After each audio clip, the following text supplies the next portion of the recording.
இந்தியாவினுடைய உச்சநீதிமன்றம் ஒரு வரலாற்று சிறப்புமிக்க தீர்ப்பை கொடுத்திருக்கிறது. கவர்னர்களுக்கு விழுந்திருக்கக்கூடிய சம்மட்டி அடி, குறிப்பாக நம்முடைய தமிழ்நாட்டின் ஆளுநர் RN ரவிக்கு அதிர்ச்சி மேலே அதிர்ச்சி, சோதனை மேல் சோதனை அப்படின்னு தான் சொல்லணும். ஆளுநர் RN ரவியினுடைய முடிவுகள், அவர் 10 மசோதாக்களை அனுப்பியது சட்டவிரோதம், அதை இந்த நீதிமன்றம் ரத்து செய்கிறது என்று முதல் அதிர்ச்சின்னு பார்த்தா, ரெண்டாவது அதிர்ச்சி அந்த 10 மசோதாக்களையும் ஆளுநர் கையெழுத்து போடலைன்னா என்ன, அது கையெழுத்து போடப்பட்டதாக இந்த நீதிமன்றம் அறிவிக்கிறது. அந்த 10 மசோதாக்களும் ஏற்றுக்கொள்ளப்பட்டதாக, அசல்ட் வாங்கப்பட்டதாக எடுத்து அவை இனிமேல் சட்டமாக மாறும் அப்படின்னு உச்சநீதிமன்றம் இரண்டாவது அதிர்ச்சியை கொடுத்திருக்கிறது. நம்முடைய கவர்னருக்கு மட்டுமல்ல, கவர்னர்களை எல்லாம் நியமித்து எதிர்க்கட்சி ஆளக்கூடிய மாநிலங்களில் எல்லாம் எல்லா தகிடத்தங்களையும் செய்யக்கூடிய உள்துறை அமைச்சர் அமித்ஷா அவர்களுக்குமான ஒரு அதிர்ச்சி உத்தரவாகத்தான் நாம் இதை பார்க்க வேண்டியிருக்கிறது. என்ன நடந்தது உச்சநீதிமன்றத்தில்? கவர்னர்கள் இனிமேல் அவங்க சொல்றதை கேட்டுட்டு மாநில அரசு, இறையாண்மை பொருந்திய அரசு என்ன சொல்கிறதோ அதுக்கு கட்டுப்பட்டவங்க தான், எல்லாத்துலேயும் எல்லா மாதிரியும் நீங்கள் நடந்துக்க முடியாது அப்படின்னு அந்த தீர்ப்பு வந்திருப்பதனுடைய பின்னணியை, பரபரப்பான கருத்துக்களை விரிவாக அலசுகிறது தமிழ் குரலின் மெலோன் எக்ஸ்க்ளூசிவ் செய்தி தொகுப்பு. லைவ்ல ரிப்போர்ட் ஆகிட்டு இருக்கக்கூடிய பீஸை பார்க்குறோம். Supreme Court set aside TN governor's reservation of 10 bills for President, says governor acted without bona fides அப்படின்னு குறிப்பிட்டிருக்கிறார்கள். ரொம்ப ரொம்ப ரொம்ப ரொம்ப சிறப்பானது. அதாவது கவர்னருடைய நடவடிக்கை செல்லாது, சட்டவிரோதம் என்று நாங்கள் ரத்து செய்து அதை ஓரம் வைக்கிறோம், செட் அசைடு, அதை ஏற்றுக்க முடியாதுன்னு ஓரம் தூக்கி வைக்கிறோங்கிறது இருக்கு இல்லையா, ரொம்ப ரொம்ப முக்கியமான ஒரு விஷயமாக பார்க்க வேண்டியிருக்கிறது. 2020 ஜனவரியிலிருந்து இப்போ வரைக்கும் நீங்கள் பல விஷயங்களை செய்யாமல் வச்சுருக்கீங்க. இதை நாங்கள் இல்லீகல் அண்ட் எரோனியஸ் என்று 2 நீதிபதிகள், உச்சநீதிமன்றத்தினுடைய மூத்த நீதியரசர் ஜஸ்டிஸ் JB பர்திவாலா மற்றும் ஜஸ்டிஸ் R மகாதேவன் ஆகிய 2 நீதிபதிகள், இவங்க தான் இந்த வழக்கை தொடர்ந்து விசாரிச்சாங்க. கடந்த பிப்ரவரி மாதம் நினைக்கிறேன். ரொம்ப விரிவான வாத பிரதிவாதங்கள் எல்லாம் நடந்தது. அப்பவே பல விஷயங்கள் வைக்கப்பட்டது. மத்திய அரசின் சார்பில் வைக்கப்பட்ட இது இருக்கு இல்லையா, கவர்னர் ஒன்றும் ரப்பர் ஸ்டாம்ப் இல்லை. கவர்னர் பார்த்தீங்கன்னா எல்லாத்துலேயும் அவங்க மாநில அரசு சொல்கிறத கேட்டுக்கிட்டு அப்படியே செயல்படணும்னு கிடையாது. கவர்னருக்கு கால வரம்பே கிடையாது, அவர் எவ்வளோ நாள் வேணாலும் வச்சிருக்கலாம் அப்படின்னு மத்திய அரசினுடைய வாதங்கள் அனைத்தையும் நிராகரித்திருக்கிறது உச்சநீதிமன்றம். கவர்னர்களுக்கு கால வரம்பை ஃபிக்ஸ் பண்ண முடியும், நீதிமன்றம் ஜுடிஷியல் ரெவியூக்குள்ள நாங்கள் அதை எடுத்துக்க முடியும் அப்படின்னு இன்றைக்கு உச்சநீதிமன்றம் தன்னுடைய அதிகார பலத்தை, கான்ஸ்டியூஷன் கொடுத்திருக்கக்கூடிய இதனுடைய அதிகாரத்தை சரியான இடத்தில் பயன்படுத்தி இருக்கிறது அப்படின்னு தான் பார்க்கணும். இல்லீகல் அண்ட் எரோனியஸ், சட்டவிரோதம் மற்றும் தவறானது என்று, சட்டப்படி அது தவறானதுன்னு இன்னைக்கு தூக்கி வச்சிருக்கிறாங்க. அவங்க குறிப்பிடுறாங்க, பிரசிடென்ட்டுக்கு நீங்கள் அப்படி இந்திய வரலாற்றிலேயே இதுவரை இது நடந்ததில்லை அப்படின்னா அரசியல் விமர்சகர்கள், சட்ட விமர்சகர்கள் சொல்கிறாங்க. ஏன்னா கவர்னருடைய நடவடிக்கை செல்லாதுன்னு ஒரு கவர்மெண்ட் அறிவிக்கணும்னா, நீங்கள் ஒரு நீதிமன்றம் அறிவிக்கணும்னா அது எந்த அளவுக்கானதுன்னு அதனுடைய வீழ்ச்சி நமக்கு புரியும். இவ்வளவு நாட்களாக அவங்க ஒரு ஒரு ஒரு பாதுகாக்கப்பட்டவர்கள் அப்படிங்கிற இடத்துல வச்சா, ஜஸ்டிஸ் JB பர்திவாலா அவர்கள் சொல்கிறாரு, நம்முடைய கான்ஸ்டியூஷனை உருவாக்கினவங்க ரொம்ப டெக்கோரத்தோடு இது நடக்கும்னு நினச்சாங்க, ஆனால் அது அப்படி நடக்காமல் போனதுனால இன்னைக்கு இதை நீதிமன்றம் எடுத்து விசாரிக்க வேண்டிய சூழல் வந்திருக்கிறது அப்படின்னும் அவர் குறிப்பிட்டார். அவர் ஒரே விஷயத்தை சொல்கிறார், ஒரு கவர்னருக்கு absolute veto or pocket veto கிடையாது. நம்மளோட கவர்னர், நமக்கு நல்லா ஞாபகம் இருக்கும், ஒரு வீடியோ ஒன்று வைரல் ஆச்சு இல்லையா, இந்த நீட்டில் ஜெயிச்ச பிள்ளைகளுடைய பேரண்ட்ஸ் எல்லாம் கூப்பிட்டு பேசிக்கிட்டு இருந்தாங்க. அப்படி பேசும்போது ஒரு பெற்றோர் கேட்கும்போது கவர்னர் சொன்னார், withhold means the bill is டைடுங்கிற அர்த்தத்தில் அவர் பேசினார். நான் மசோதாவை நிறுத்தி வச்சாலே இந்த மசோதா செத்து போனதா அர்த்தம்னார் இல்லையா. உச்சநீதிமன்றம் அவர் தலையில் ஓங்கி இன்றைக்கு தீர்ப்பின் மூலமாக சம்மட்டியை இறக்கிட்டு சொல்லியிருக்கு, உங்களுக்கு அதுக்கான அதிகாரமே கிடையாது மிஸ்டர் கவர்னர் திரு RN ரவி அவர்களே, டாக்டர் RN ரவி அவர்களே, உங்களுக்கு அதுக்கான எந்த விதமான சட்ட அதிகாரமும் கிடையாது. There is no scope for the governor to simpliciter declare withholding assent அப்படிங்கிறத குறிப்பிட்றாங்க. Absolute veto is impermissible. நீங்கள் இந்த மாதிரிலாம் நாங்கள் பில்லை வச்சுக்கிட்டு இருந்தோம்னா அந்த பில்லு செத்து போச்சுன்னு சொன்னீங்க அப்படின்னா இதை சட்டம் அனுமதிக்காது, இந்த நீதிமன்றமும் அனுமதிக்காது அப்படின்னு குறிப்பிட்டிருக்கிறாங்க. அதே போல் இன்னொரு பாயிண்ட் சொல்கிறாங்க, ஒரு பில்லை சட்டமன்றம் பாஸ் பண்ணி அனுப்புதுங்க, அனுப்புறதுல அவர் கையெழுத்து போடணும். அவர் போடாமல் வச்சிருக்காரு அப்படின்னா வாட்டி வச்சுட்டு திரும்ப அனுப்புகிறார். 2வது முறை அனுப்புறது அவர் குடியரசுத் தலைவருக்கு அனுப்பலாமா? ஏன்னா இதுதான் பெரிய டிபேட்டாக இருந்தது, இந்த 10 மசோதாக்களும் அப்படிங்கிறது. ஆக்சுவலாக இந்த 10 மசோதாவில் ஒரு பெரிய ஹைலைட் இருக்காது, நான் பின்னாடி சொல்கிறேன். அதுக்கு உச்சநீதிமன்றம் இன்னைக்கு விடை சொல்லியிருக்கு. முதல் முறை அவரை திரும்ப அனுப்புகிறார் அப்படின்னா, அனுப்பிட்டு 2வது முறை வந்ததுன்னா அவர் கையெழுத்து போட்டு தான் ஆகணும். ஃபஸ்ட்டு டைமே அவர் குடியரசுத் தலைவருக்கு அனுப்பி அவங்க திரும்ப போயிருந்தா பிரச்சனை. அதாவது அதுக்கு அர்த்தம் என்னென்னா, குடியரசுத் தலைவர்கிட்ட தான் அதிகாரம் இருக்குன்னா முறை கவர்னர் எப்படி அதில் முடிவெடுக்க முடியும் அப்படிங்கிறத ரொம்ப சிம்பிளான கேள்வி. ஸோ அந்த விஷயத்தில் கவர்னருக்கு அதிகாரம் இல்லைன்னு உடச்சிட்டாங்க. 1. 2வது, எப்போ ஒரு மசோதாவை அனுப்புகிறாரு, வந்ததை திரும்ப அனுப்பிடுறாரு, அவங்க புதிய திருத்தங்களோட அனுப்பும்போது அந்த மசோதா ஃபஸ்ட் டைம் வந்த மசோதா கிடையாது, ஏன்னா அதில் சில திருத்தங்கள் பண்ணியிருக்காங்க. அப்போ அதை புது மசோதாவாக கன்சிடர் பண்ணி நீங்கள் குடியரசுத் தலைவருக்கு அனுப்பலாமான்னா அனுப்பலாம் அப்படிங்கிற ஒரு விஷயத்தையும் சொல்கிறாங்க. அடுத்து வந்து பார்த்தீங்கன்னா, governor aid and advice of the council of ministers, தமிழ்நாட்டினுடைய முதலமைச்சர் மற்றும் அமைச்சரவையினுடைய பரிந்துரையின் பேரில் அவர் நடந்து கொள்ளாதன் காரணத்தினால் எப்போ அவங்களுக்கு திரும்ப அனுப்பினாங்களோ அதிலிருந்து அவர் அதுக்குள்ளேயே அவங்க என்ன சொன்னாங்களோ அதை ஃபாலோ பண்ணலை அப்படிங்கிறத நாங்கள் பார்க்க வேண்டியிருக்கிறது. கவர்னர் 1 மாதத்திற்குள் reservation of the bills for president governor shall take action within 1 month அப்படிங்கிற ஒரு பாயிண்ட் அவங்க குறிப்பிடுறாங்க. 1 மாதம் என்கிற கால வரையறையை வச்சுக்கிட்டு செகண்ட் டைம் வந்ததுன்னா இனிமே டைம் ஃப்ரேமை செட் பண்ணுறதை நோக்கி தான் நகர வேண்டியிருக்குன்னு இந்த 1 மாதம் அப்படிங்கிற இடத்த கூட அவர் எடுத்துக்கலான்னு அவங்க குறிப்பிட்றாங்க. இதுக்கு அர்த்தம் எலாபரேட்டாக ஜட்ஜ்மெண்ட் காப்பி வந்தால் தான் நமக்கு தெரியும். இனிமே பில்லு செகண்ட் டைம் வந்தால் 1 மாதத்துக்குள்ள கவர்னர் கையெழுத்து போட்டு தான் ஆகணும்னு உச்சநீதிமன்றம் ஒரு டைம் ஃப்ரேமை செட் பண்ணியிருக்கா அல்லது செட் பண்ணுற இடத்துக்கு எங்களை வச்சிடாதீங்கன்னு சொல்லியிருக்கா அப்படிங்கிறது மற்றும் ஒரு முக்கியமான விஷயம்.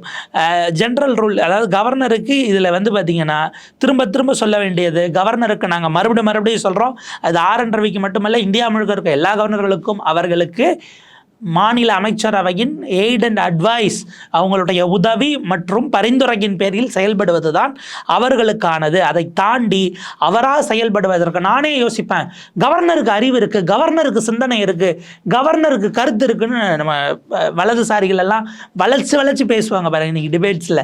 கவர்னருக்கு இருக்காதா, அது ஏற்றுக்கொள்ள தக்கதில்லையா அப்படிலாம் பேசுவாங்க. அது எதுவுமே கிடையாதுங்கிறது தான் குறிப்பிட்டிருக்கிறாங்க. நாங்கள் ரொம்ப உறுதியாக சொல்கிறோம், இதை பொறுத்த வரைக்கும் 10 பில் அப்படிங்கிறது அதை வந்து அனுப்புனது தப்பு. 1.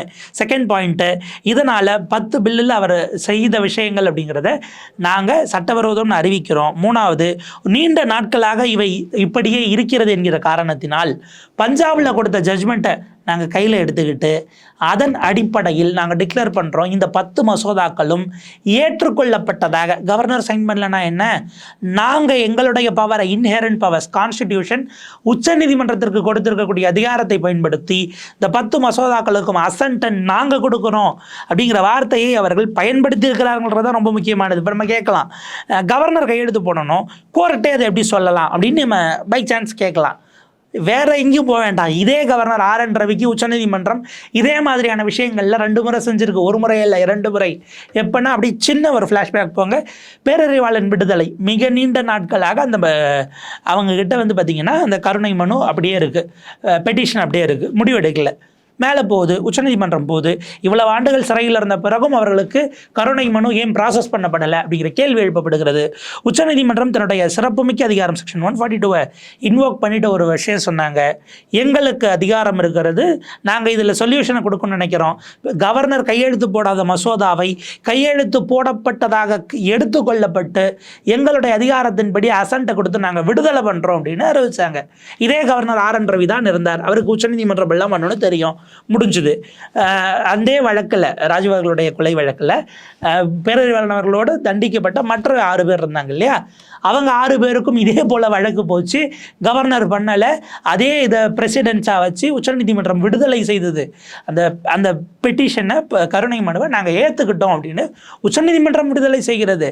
Second time, third time governor கையெழுத்து போடலனா என்ன, அந்த மசோதாக்கள் செல்லும் அப்படின்னு சொல்லி ஏற்றுக்கொள்ளப்பட்டதாக நாங்கள் அறிவிக்கிறோம்னு இதே கவர்னர் ஆர்.என். ரவி 3வது முறையாக உச்சநீதிமன்றத்தினால் மிகப்பெரிய கொட்டு வாங்கியிருக்கிறார். சட்ட ரீதியாகவும் நிர்வாக ரீதியாகவும் நீங்கள் அமைச்சரவையினுடைய முடிவுக்கு கட்டுப்பட்டவர் தான் அப்படிங்கிறத உச்சநீதிமன்றம் அழுத்தம் திருத்தமாக பதிவு செய்திருக்கிறது.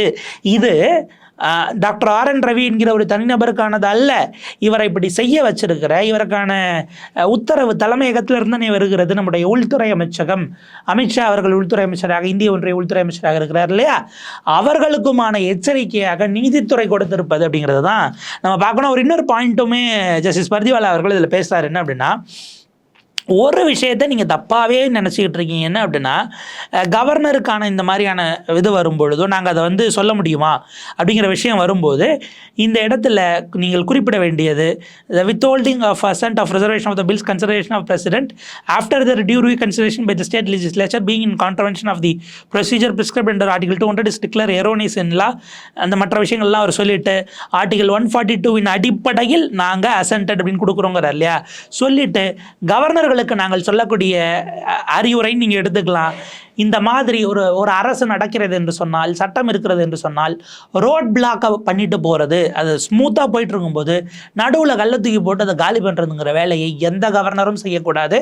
ஒரு அரசு நிர்வாகத்துக்கு இடையூறுகளை உருவாக்குவது கவர்னர்களுக்கான வேலை அல்ல.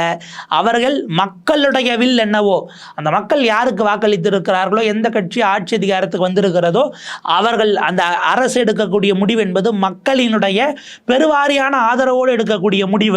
அதில் நீங்கள் விளையாடக்கூடாது அப்படின்னும் குறிப்பிட்டிருக்கிறது உச்சநீதிமன்றம் அப்படிங்கிறது தான் பார்க்குறோம். இப்போ இதுதான் ரொம்ப ரொம்ப ரொம்ப முக்கியமானது. நான் சொன்னேன் இல்லையா, கடைசியாக சொல்கிறேன் அப்படின்னு, கவர்னர் வேர்டிக்ட் அப்படிங்கிறது அந்த இடத்துல நம்ம பேசுனது தான் ரொம்ப முக்கியமானது. என்னென்னா, ஒரே ஒரு விஷயந்தான், இந்த கவர்னர் பல பில்லில் கையெழுத்து போடாமல் இருக்கிறார் அப்படிங்கிற பாயிண்ட் இருக்குது. அவர் கையெழுத்து போடாமல் இருக்கிறாருங்கிறதுல என்னென்ன பில்ஸ் எல்லாம் இருந்துச்சு அப்படின்னு நீங்கள் பார்த்தீங்கன்னா, அது இன்னும் ஹைலைட்டான சுவாரஸ்யமானது. அதில் சுமார் 6 அல்லது 7 மசோதாக்கள் வரைக்கும் நம்முடைய கவர்னரினுடைய அதிகாரத்தை பறிக்கக்கூடிய மசோதா. அதில் எப்படி அவர் கையெழுத்து போடுவாருங்கிற கேள்வி இருக்கு இல்லைன்னு, கவர்னர் அதிகாரத்தை பறிக்கிற மசோதா வேணா, அதான் ஹைலைட்டு. நம்ம கவர்னர் தான் பல பல்கலைக்கழகங்களுக்கு வேந்தராக இருக்கிறார். நமக்கு ஞாபகம் இருக்கும், யூனிவர்சிட்டிஸ்க்கு அவர் தான் சான்சலராக இருக்கிறார். சான்சலராக அவர் இல்லாமல் அவருக்கு பதிலாக அவருக்கு பதிலாக முதலமைச்சரையோ அல்லது உயர்கல்வித்துறை அமைச்சரையோ அல்ல அங்கே எமினென்ட்டாக அரசே, மாநில அரசே, பல்கலைக்கழகங்களுடைய வேந்தரை நியமிக்கக்கூடிய மசோதாக்களும் அதில் அடக்கம்.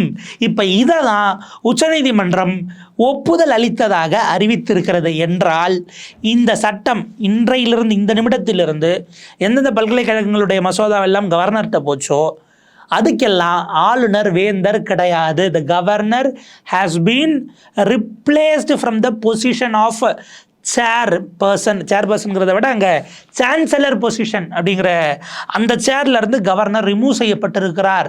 அவராகவே கையெழுத்து போட்டதாக உச்சநீதிமன்றம் அறிவித்ததன் காரணமாக கவர்னருக்கு இனிமேல் பல்கலைக்கழகங்களுக்குள் அதில் அந்த ஆளுமை செலுத்தக்கூடிய திடீர்னு வைஸ் சான்சலர்லாம் கூப்பிட்டு ஊட்டியில் மாநாடு போடுவார். அவருடைய கெஸ்ட் ஹவுஸ் இருக்கு இல்லையா, அங்கே கூப்பிட்டு மாநாடு போடுவார். துணை வேந்தர்களுக்கு, இணைவேந்தர்களுக்கு, துணைவேந்தர்களுக்கெல்லாம் அவர் உடனே இது கொடுப்பார், என்னது ஆர்டர் கொடுப்பார், பாஸ் பண்ணுவார். நீங்கள் வந்து சனாதனம் குறித்து விழா நடத்தணும் பாரு, பாரதியாரை நடத்துங்க பாரு. இது எதுவுமே உங்களுக்கு இனிமேல் கிடையாது. உங்களுடைய அத்தனை பவரும் பிடுங்கப்பட்டிருக்கிறது சட்ட ரீதியாக அப்படிங்கிறத நம்முடைய கவர்னர் மாண்புமிகு டாக்டர் RN ரவி அவர்களுக்கு நாம் தெரியப்படுத்த வேண்டிய ஒரு சூழல் உருவாகி இருக்கிறது அப்படின்னு தான் நம்ம பார்க்க வேண்டியிருக்கிறது.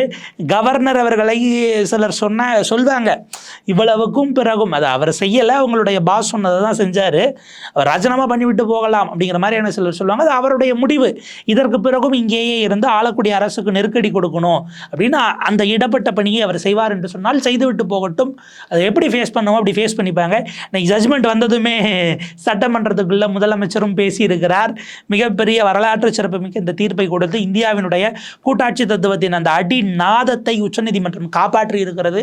அதற்கு உச்சநீதிமன்றத்திற்கு நாம் மிகப்பெரிய நன்றியை இந்த நேரத்தில் செலுத்தக்கூடியது அப்படிங்கிறத பார்க்க வேண்டியிருக்கிறது. ஜுடிஷியல் ரிவ்யூவை தாண்டி எல்லாம் கவர்னருடைய நடவடிக்கைகள் கிடையாது. கவர்னருக்கு டைம் ஃப்ரேம் செட் பண்ணப்படும் அப்படிங்கிற இது என்பது இந்தியா முழுமைக்கும் இருக்கக்கூடிய இந்தியாவுக்கான வெற்றி, இந்திய கூட்டாட்சித்துவத்தினுடைய அந்த கோர் பிரின்சிபலுக்கான வெற்றியாக பார்க்கிறோம். டீட்டெயில்டாக அந்த ஜட்ஜ்மெண்ட் வரட்டும். அது குறித்த அப்டேட்ஸோட மேலும் சந்திப்போம். அதிகாரங்களை இழந்த கவர்னர் அவர்களுக்கு அவர் அடுத்ததுலேருந்து எப்படி கோப்பப் பண்ணுறாருங்கிறதெல்லாம் நம்ம விரிவாக பார்க்கலாம். தொடர்ந்து இணைந்திருங்கள் தமிழ் குரலோடு. நன்றி, வணக்கம்.